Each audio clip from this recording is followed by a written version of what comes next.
Okay, let's do a garden tour in the rain. Every day I choose to do a garden tour. It always tends to be the worst weather. But I got my kids set up, everything in the house is taken care of. I'm doing this. So, it's okay though, because a lot of the raised beds that I have are under trees. So, we'll be okay. And to be honest, who doesn't want to be out in the summer rain? Everybody, right? Alright, so here is what we have growing in our front yard.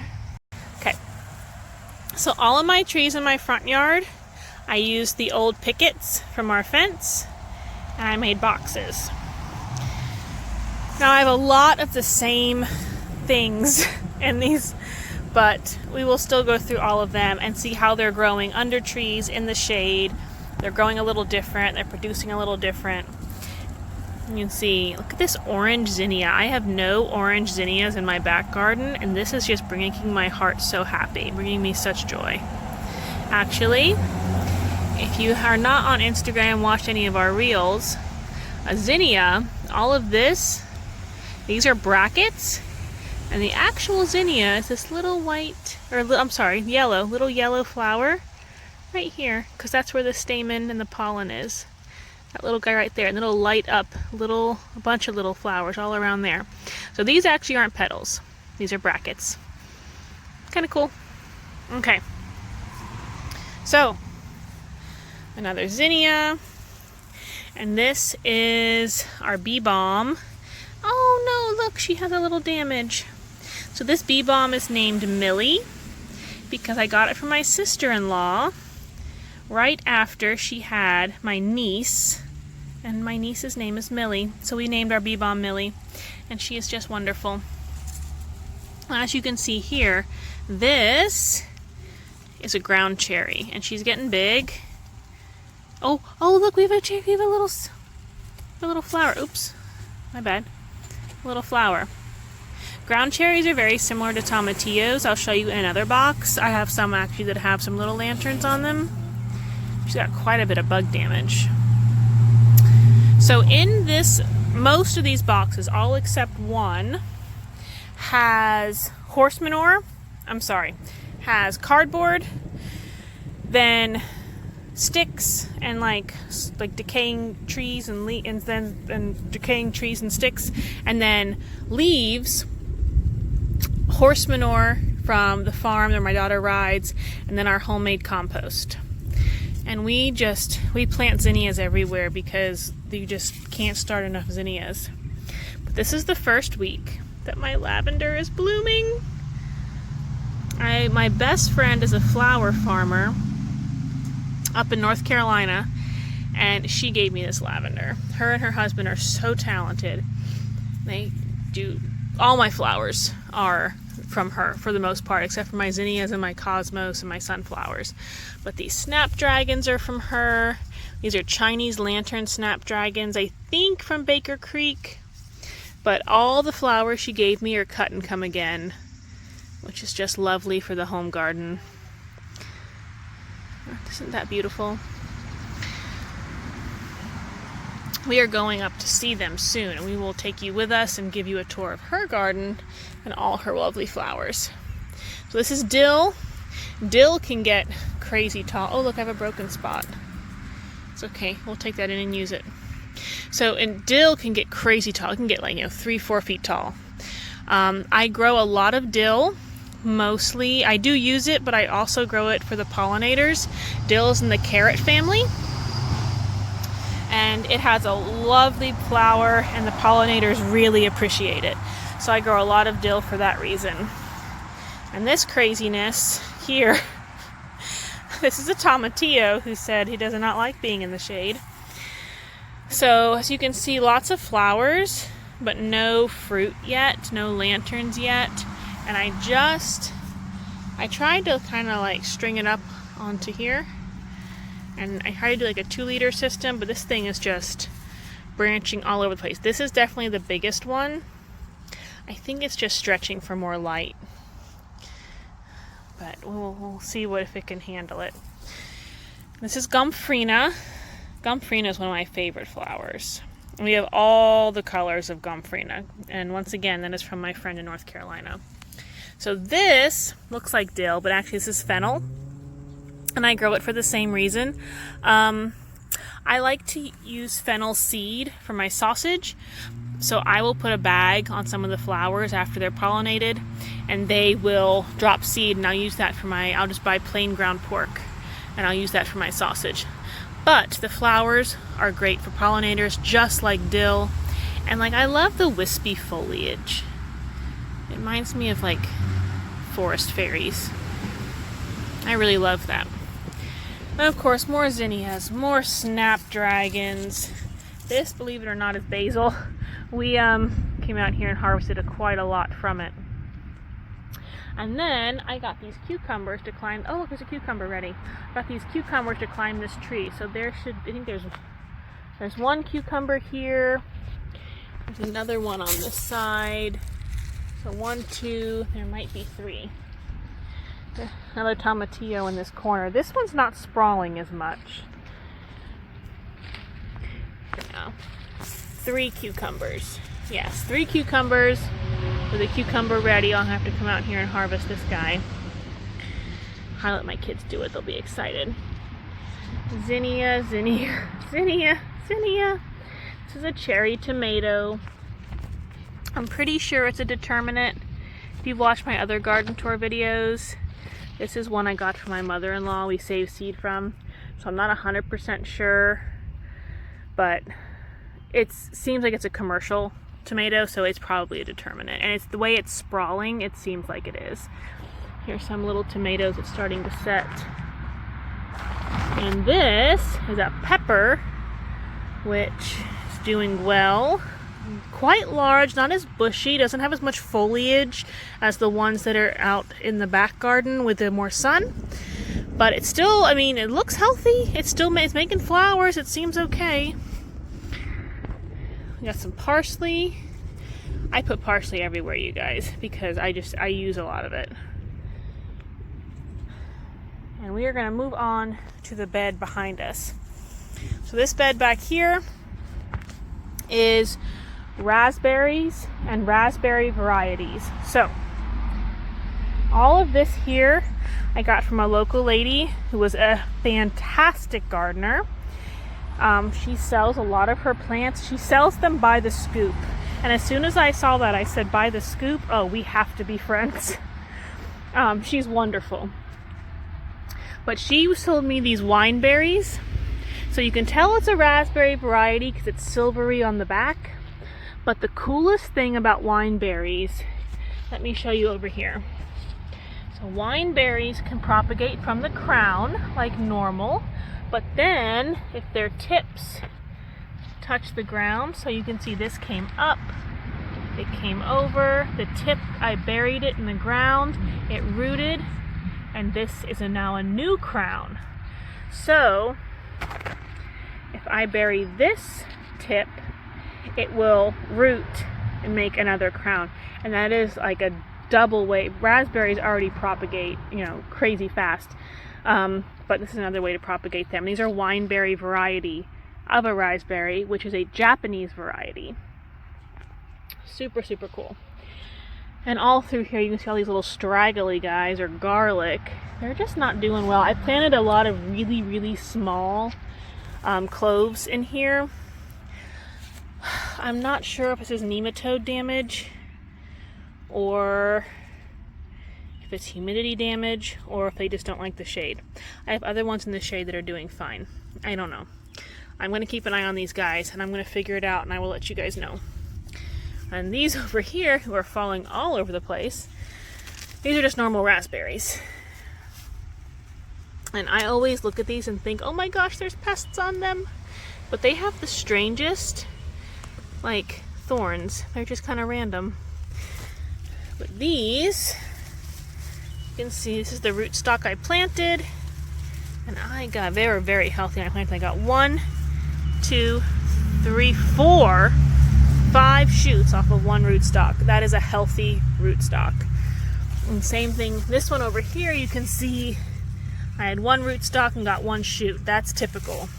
This one is exceptional. Just being an overachiever over here. And of course, more garlic and my children have to plant flowers everywhere. This is a Cosmo. None of our Cosmos have bloomed yet, and it's just absolutely driving me insane. I love a cottage garden flower, and they haven't bloomed yet. They're getting big, and I taught my children that you can pinch them and propagate them, so we have like 20 more that need to be planted, but we'll see what happens. Okay, so all along here, I'm going to take you, now I'm not going to take you to look at our pots. I'm going to do like a container garden, very short garden tour later. But, so here, Cosmos, this is a gladiolus, which actually broke. It had bloomed, and it looks like this. Does this not make your heart sing? I absolutely love these. We've had multiple hummingbirds. I swear I thought it was a giant bee. I had a baby hummingbird come and just stick its little nose in there. They've been really lovely. My son loves bulbs, and we rescued these bulbs from a house that was ripping up their gardens. And you can see these bulbs are blooming their first year in the ground. We planted them late. We didn't care for them. We just threw them in the dirt, and they are great. If you want an easy garden, bulbs are the way to do it. And of course, we have more zinnias. So with this garden, you'll notice I have a lot of annuals. These gladiolus are not annuals. These are perennials. These will come back. Tons of zinnias that have not bloomed. I can't wait for the June tour to show you when they bloom. Same with the Cosmo. This right here. So this is a chrysanthemum. Now I started this from seed. There's a couple of these down through here, but I thought it said chrysanthemum, and I was thinking mum, as in like fall mums. But this is not the foliage for a fall mum, and chrysanthemums have a lot of different varieties, so I am so excited to see what kind of flowers these put off. And you can see the armpits are getting some, so they're going to get like big and bushy. I can't wait. There's another rescued gladiolus. Ooh, that one's pink. Exciting. All the ones lately have been red. But I will say, if anyone knows how to help me, my gladiolus have been breaking about here, especially after a big rain. So if anybody knows why they do that, I would love some tips to keep them from breaking. I love them on my table, but I also love them in my garden. So, oh look, my children broke one off. I guarantee you they stuck it in the dirt, and I bet you that will root. June tour, I'll let you know if that roots. More of our chrysanthemums. This gladiolus is going to be red. Then I have just a line of sunflowers. Every year I start seeds and I go, oh my god, I don't have enough sunflowers. And I start more sunflowers. And then I go, oh my god, I have nowhere to put all these sunflowers. But sunflowers are just lovely. They're just, I know they're annuals, but man, are they just like, look at the growth on that in just a couple months. That astounds me. More of these crazy chrysanthemums. This one bloomed, this gladiolus, kind of odd. Didn't get a big stalk, very small. One flower, and then it fizzled out. That was it. That's all it did. It's okay, though. We have a zinnia over here. They turn into big old beasts, too. Ooh, I think that one might be red. That's exciting. This big old sunflower that just can't help itself. It's going to surpass my porch. I guarantee you it is. These are blueberries. This is a blueberry my children broke. But this one, and this one were brought from an old house that we moved from. But that one is new. It's a flower. I believe that's a chocolate lace flower. These are some asters. I can't remember what these are. My friend Janelle gave them to me. Mountain Fresh Blooms. But these are like a filler flower. And you can see they are just going all over the place. And this guy, if you can see, this blueberry has some kind of disease. I got it with the disease, but I have not been able to cure it.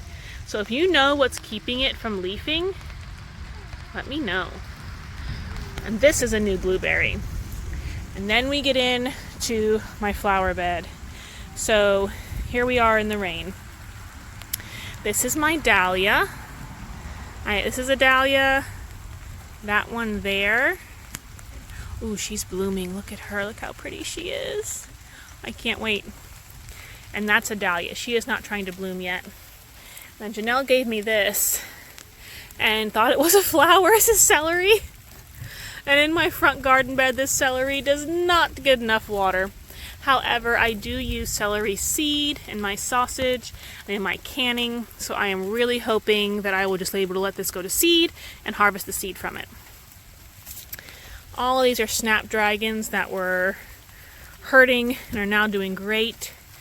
And this is probably, this velvet status is gorgeous.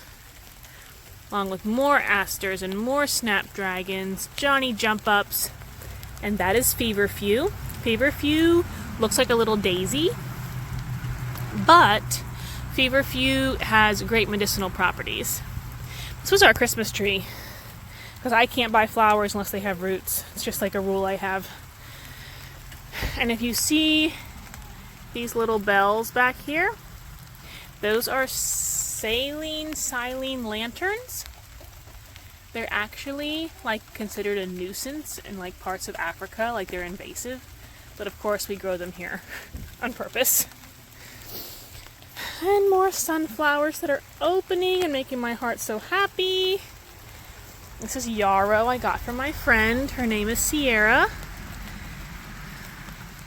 And she is beautiful. And I'm hoping, I know yarrow takes over. I am hoping she's going to take over because we use yarrow in a lot of tinctures and things.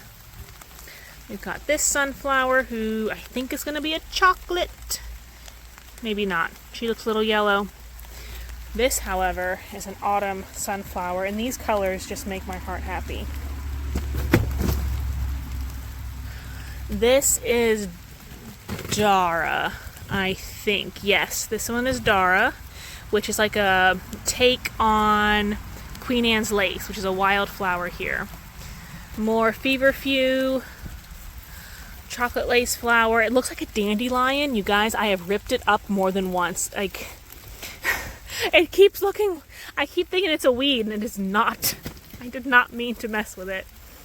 Asters, I just realized asters are my son's birth flower, and so from now on I will always grow them. More. It's bloomed! Oh, look at this beauty. Okay, so I am wrong. This is Dara, which is a chocolate lace flower, so it's not these ones. These are something else. I'm going to have to remind me. I'm going up to see her next week. I'll ask her what these are. This is Dara. So this is a type of Queen Anne's lace that has been kind of like hybridized to have a beautiful color. And it does. Oh, look at that. Snaps. These are the from Baker Creek, the Chantilly snapdragons. They are as beautiful as you think they're going to be. These are Chinese lantern snapdragons. This is my grape. Grape, I think this one is not going as well as the one on the other side. But here's its trellis. It's not even reaching it yet. The other one is like shooting down it already. That's okay though. We're going to give it some love. This one I will say did a kind of like a double liter thing. See 2 here. The other one didn't. It was a single liter, so more energy went into one stem. More garlic, because I planted 168 cloves of garlic, because I had it. More lanterns. Sunflower. All of this is sweet potato. They're all doing fantastic. Sweet potato slips love our clay soil. South Carolina is a huge producer of sweet potatoes. So it's one of those things that's like I can grow them and barely have to amend anything. Like rarely do they have to be fertilized. I lightly compost tea them and that is about it. Here's my grapevine. See this one? Constantly, like she is going to reach the other one before the other one even reaches the trellis. Look at this. Just doing all kinds of things. Ooh, do you guys see this? That's a leaf miner. That's no good. You know, I know if you don't have bugs in your garden, it's part of the ecosystem. You're not part of the ecosystem, but does that irritate me? I'm gonna have to do something about that. And then all down through here, I'm finally, these are Lisianthus, once again given to me by my good friend. And I'm getting a bud. Do you see that, Liz? She started these Lisianthus seeds in January. Can you believe? January. It is June, and they are just starting to bud. Lisianthus stay small for so long. It's so frustrating. But Lisianthus have a flower almost like a rose. Like, to be honest, I think it's more beautiful than a rose. Then all down through here are cosmos, extra zinnias. Because I told you, I taught my children how to pinch flowers, so we just have a ridiculous amount of flowers to plant. Which, I mean, how can you complain about that? Isn't that a blessing? But I taught them how to pinch flowers, therefore we have more than I anticipated.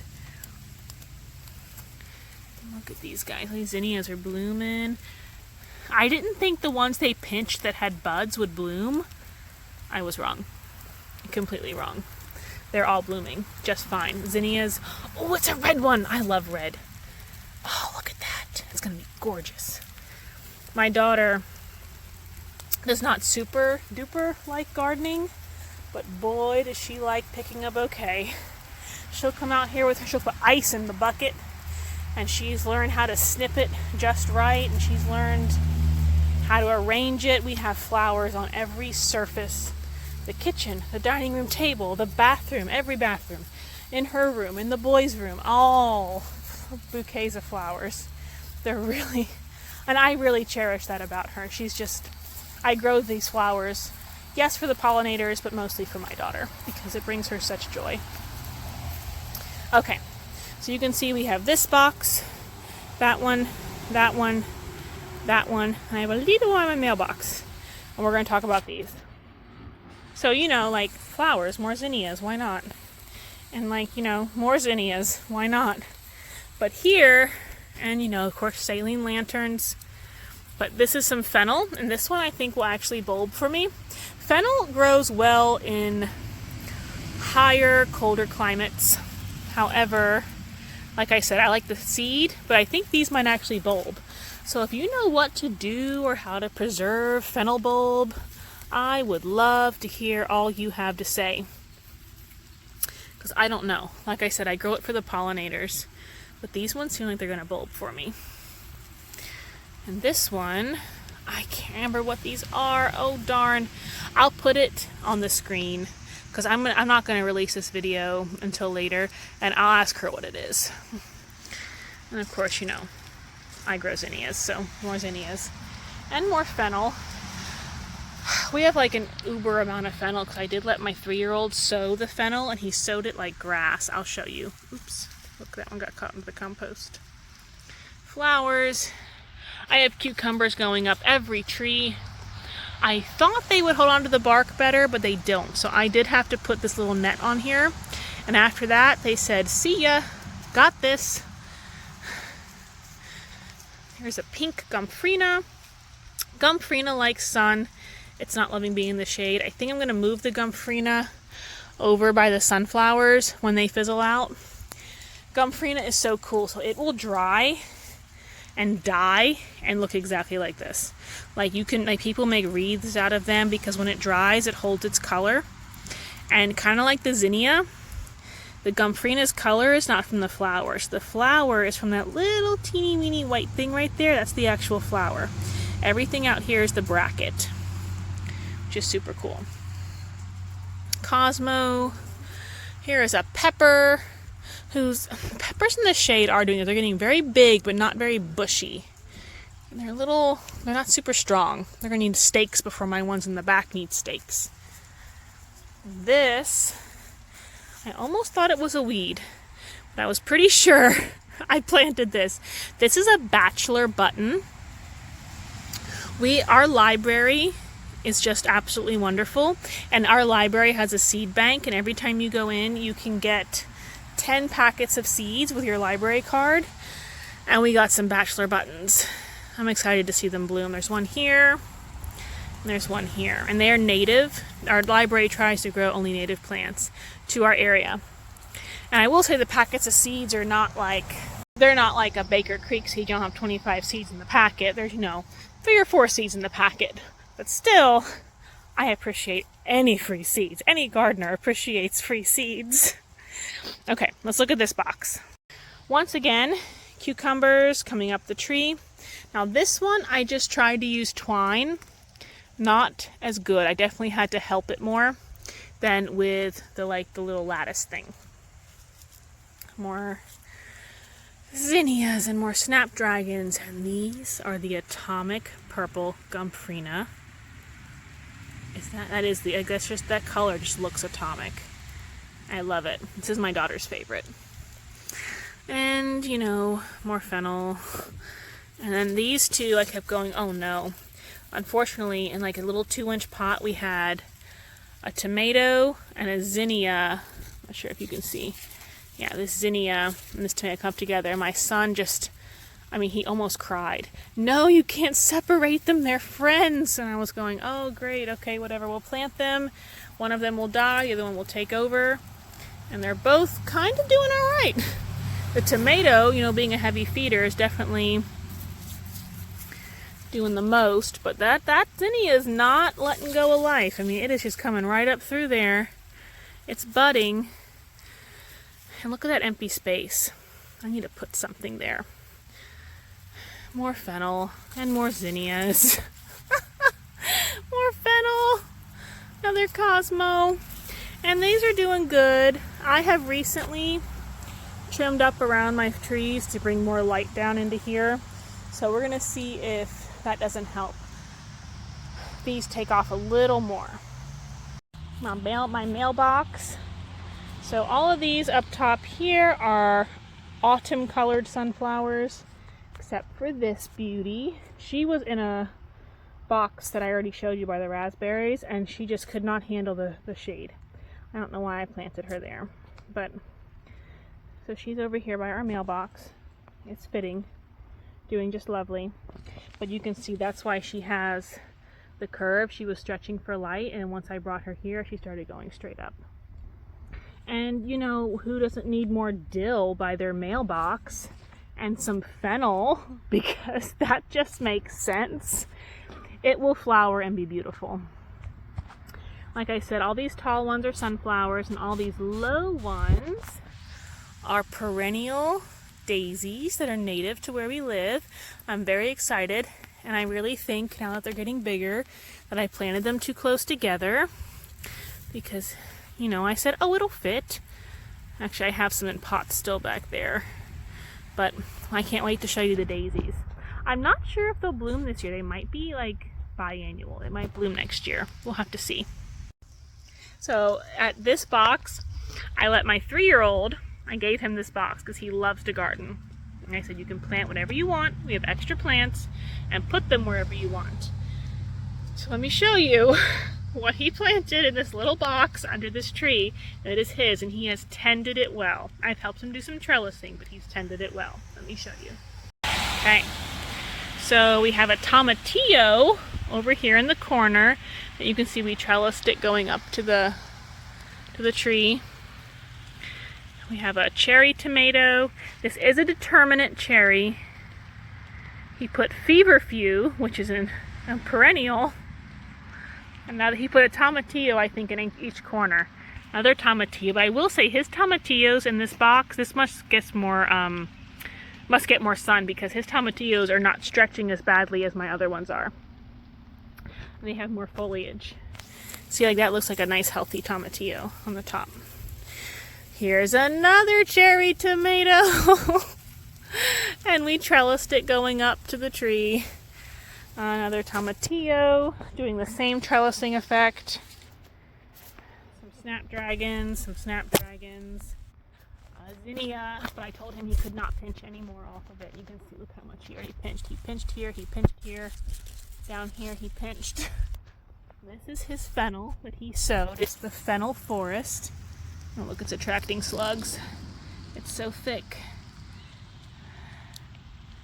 But this is his fennel forest. There must be 50 fennel plants here. This is all fennel.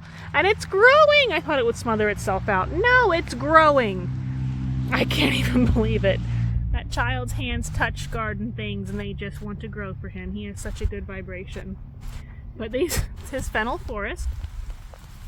He has his cucumbers also going up his tree, which you can see his cucumbers grabbing onto the trellis of this tomato. That is 3 cherry tomatoes. This is not a big box. 3 cherry tomatoes and 3 tomatillos.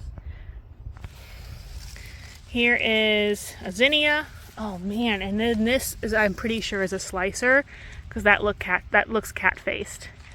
And once again, Mom, they're friends. Don't separate them. Fine, honey. That's okay. Another zinnia, another zinnia, another zinnia, and another cherry tomato, and then here is feverfew. Like, he picked the largest plants to put in this box. The largest, but that's okay. We will see what happens. I will say, this tree being low here has been easier on the cucumbers. We are now off to our last tree box. Let me show you what we have. This box, before I even get started, I want to talk to you about it. So this box I filled with, like I said, cardboard, then sticks and brush, leaves, horse manure, a bag of mushroom compost, a bag of just regular compost from like Lowe's, and a bag of topsoil. And then of course my homemade compost. And this is definitely doing the worst out of all of them. So we have lots of sunflowers. Now these do get enough sun. You can see they're blooming. Hello, lovely. Hello, sir. Hello, sir. You're doing lovely. This box does get a lot of sun. See the gomphrena? This is the orange one. So the atomic purple is my daughter's favorite, but this mandarin orange gomphrena is my favorite. And these are cut and come again, and they are just wonderful. And you guys know we just put dill and fennel absolutely just everywhere. And here is another ground cherry that actually has some little lanterns on it. So ground cherries are like a sister of a tomatillo.